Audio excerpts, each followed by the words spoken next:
Welcome back. We now welcome the Honorable Piper Griffin, the last but not least of the Supreme Court candidates. Judge Griffin is from New Orleans. She received her Juris Doctorate in 1987 from LSU Law School. Judge Griffin has served as a judge on the Orleans Parish Civil District Court Division for the past 20 years.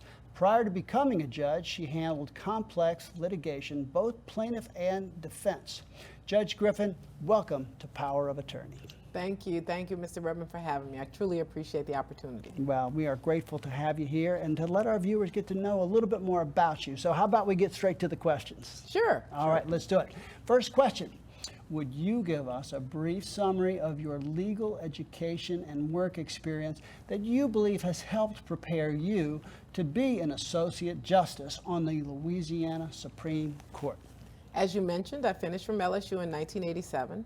I then practiced law, doing both plaintiff and defense work, primarily defense, but a little bit of both, for right at 15 years. I then was appointed at one point to juvenile court ad hoc and was appointed pro tem to civil district court. I got elected in 2001 and have since then been on the civil district court. At the civil district court, I manage what I consider a tight ship. I have a very efficient docket. I think I'm respected amongst my peers and amongst lawyers because of the way I manage my court, handling all the type of litigation that comes to civil district court. In addition, I've not only managed my docket, I've taken time to be involved. I am the immediate past president of the Louisiana Judicial Council, which is the African American lawyers here in the state. I'm the current second vice president of the District Judges Association. I'm the immediate past president of the 4th and 5th Circuit Judges, which is the judges in this area. I also am previously the chief judge of my court, and I serve on several different committees for the Supreme Court. I serve on the Budgetary Control Committee, which is the committee that deals with the budget of all of the state courts to the extent that they receive funding from the Supreme Court. I serve on judicial ethics, and I serve currently on the Committee on Bar Admissions as the previous examiner for constitutional law, which I did for about 10 years, several years ago. I say all that to say that we all know that the Supreme Court is the highest court of the state. But the Supreme Court not only writes opinions, but they administer the entire court system. And so what I will tell you is I think that the leadership that I've shown by the things that I've done within the bench and bar, and also the administrative work I've done, makes a big difference. All of the people in this race can do the writing of opinions. We're all basically qualified to be a justice on the Supreme Court in that respect. The question is who can do all of the things holistically, what the Supreme Court does as a court, our highest court in the state. Thank you for that. Let me get to the next question. What do you believe sets you apart from the other candidates? I think you partly answered that, but can you add anything further? Do you believe there's anything else you think that you would like to add, since that's the follow-up question? Yeah, in addition to that, I think that we all understand that there are 7 votes on the Supreme Court. And I think one of the things that's very important for any justice on the Supreme Court is being able to work well with the justices that are there. And I know all of them. They've appointed me, as I indicated, many of them, not all of them were there when I was appointed to these various committees, but I've worked with them. And so I think to some extent, they will have some knowledge of my work ethic, some knowledge of the things that I'm capable of doing. And that makes a difference, I think, when you're trying to get people to come to some agreement as relates to what should be the outcome of a case. Okay. Next question. As you know, or as you may or may not agree, but I think most people believe the public's faith in our political institutions and even our courts and judges has gone down considerably in recent times. What can you tell our viewers about how you might address that and how you would treat anyone in their legal disputes and handle yourself if given the opportunity to sit in judgment of them in the highest court in Louisiana? Well, for one thing, I think that it is very important that we give everyone who comes before us the respect that they're due. And everyone, every human being is due the same amount of respect regardless of what their station in life is. And so I believe that, and I've done that in my court, And I think that I will continue to do that, know that I will continue to do that on the Supreme Court. I also think that the Supreme Court, as our highest court, has an absolute responsibility to make sure that we take every effort to educate judges and make sure that judges deal with any issues that they may tend to have, because we all come to our positions in life with certain biases, but be prepared to understand and appreciate those biases and do the things necessary to not allow them to become a part of our judgment. Okay. Next question. Can you point to a moment in your career where you had to make a tough decision, a tough call as an attorney or a judge that threatened to impact the life of another person or a client that maybe was unpopular, that would have been an unpopular decision, or maybe went against the popular opinion, and you might have had to take some heat for it? That sort of demonstrates who you are as a person and how you would be as a justice on the Supreme Court. I think probably the most recent case that I can recall is the Entergy decision, and I hate bringing it up because it's good. Some people are happy with it, some people are not so happy with the decision I made, and basically that has to do with that Entergy plant that is being built, I think, at some point. I'm not sure exactly what the status is, out in New Orleans East.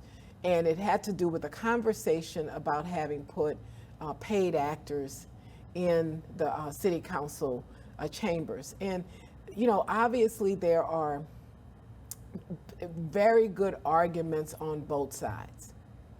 My job is to look at the law, look at the facts, and render a decision based on that facts. I call balls and strikes. And so that was a very difficult time for me because I understood that there was a lot of not political conversation about it, but there was a lot of public conversation about it. And the public doesn't always understand the law. That's part of the problem, is that the public only sees what it sees, and it said this is right and this is wrong. And so for me, my role to call the ball or call a strike is to make sure that I understand the facts and make sure that I apply the law as I see the law. And that's what I did. And so it was difficult in the sense that I knew that no matter what I did, and I had friends on both sides of the coin as well, so no matter what, I was going to make some friend angry. And no matter what, I was going to make some citizen angry. You got me. So and that was a very, not a tough thing to do, but I think what I did was looked at the facts, applied the law to the facts. And as long as I can do that, I can look myself in the mirror and go to sleep at night. Okay, thank you for that example. Is there, we're running low on time at this point. In the few moments we do have remaining, is there anything else that you would like to share? Something I haven't touched on yet or haven't gone into, asked you about yet, that you would like to share with our viewers to help them understand more about you, some topic we haven't covered yet? Probably the main thing that I would share is, if you look at my credentials, if you take a time and look at my bio, what you'll find is that I have always been committed to the community where I grew up. I've always been committed to scholarly education. I'm one of the people who speaks often at CLE's, Continuing Legal Educational Forums. And I speak often on all kinds of topics. And I would tell you that I am one who is committed to not just children, but the community at large. I've served as a mentor to lawyers, to high school students, and to people in general, just trying to make sure that people have an opportunity. Because that's what people lack often in their lives, is they have the gifts, they have the talents, but they don't have the opportunity to have those flourish. I'm a former foster mother, which I'm not former, I still have a child. Children never go away. He's grown now. And that's why I say former. But he's grown and he lives in Houston. And, nurturing children, and especially those that are not your own, and taking care of people that are not your own. I have a deep abiding faith.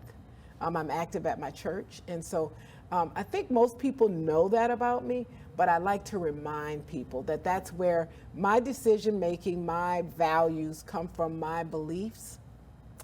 And my activity level in my church is significant because of that. And my activity level in whatever I do, and the things that I've done, I do them because I truly think to whom much is given, much is required. And I think that it is my obligation to try to make a difference wherever I am in whatever life that I can.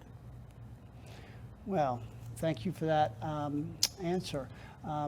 Now, we just have a very short bit of time left, but this is an important question. Would you please remind our viewers what your ballot number is and your website address is? Sure. My name is Piper Griffin. I am candidate number 49, and you can find out more about me at piperforjustice.com. Thank you very much. Great. So people can go to your website, they can learn more about your platform and get information if they want to get involved. And I'm afraid at this point now we have run out of time in this segment of the show. Judge Griffin, thank you so much for joining us today, answering all these questions. It's been a pleasure, and I hope that our viewers have had a real opportunity to get to know more about you, your candidacy, and your hopes and aspirations if elected to serve on the Supreme Court. Thank you, Mr. Redmann. I appreciate you having me here. Okay. Well, that's all the time we have to cover the candidates for the Supreme Court race. Part 2 of our special election forum with the candidates for Civil District Court Domestic Relations Section 1 is next. We will be right back.